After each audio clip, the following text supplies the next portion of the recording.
Mi alma ang usa ka meat vendor sa Barangay Conel Jensen kinihuman gibaharan sa mga opisyal nga tanggalan og business permit. Agosto 12 ning kasamtangan nga tuig diyang gipatawag kini sa barangay og niatubang sa kapitan og sa mga kagawad. Sumala nini nga dili maayo ang iyang kasinatian samtang nanalipod sa iyang kaugalingon kalabot sa negosyo nga meat stand.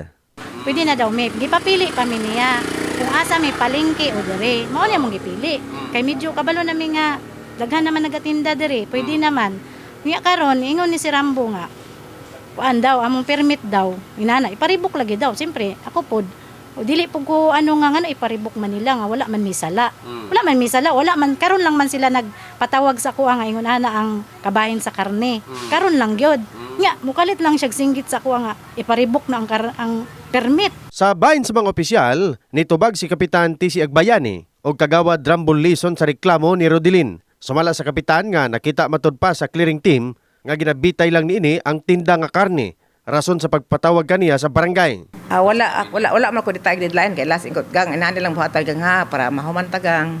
Oto ang pila ra man siguro kan tidad anang salamin ibutang diha para wala na problema. Padayon magasi pagtinda diha wa man mimingon nimo nga bawaon ta ka. Man. Ang problema ani karon na ay mga tao pipila ka buk dinhi sa Barangay Conel na maligya aning kilits dalan ra. And bawal magina kay og sundo na to ang balaod wag pwede makapamaligya. Ang problema karon kay naka-issue si CAP og barangay certification or barangay business permit nga i-allow tong tao mo maligya.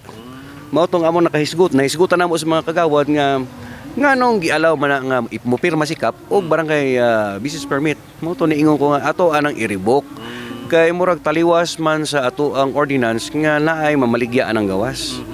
And lain pug kaayo. Kay og nasugdan sa usa sunod-sunod na tanan. Samtang nagpadayag sa iyang pagkadismaya ang igsuon sa nagreklamo. Nag-arkila man na sila diha kung unsa ang balaod nga gipilmentar ni barangay, so si barangay gasunod naman na sila. Pero kung ipakita nga dili maayo, so paano na to na maplastar nga mismo pa lang gani dito pa lang sa ilang sesyon singgitan na di pud mao.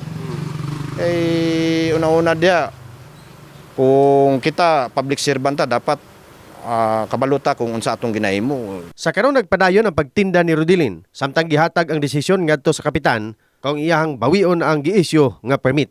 In the heart of changing lives, kini si Verjason, Brigada News.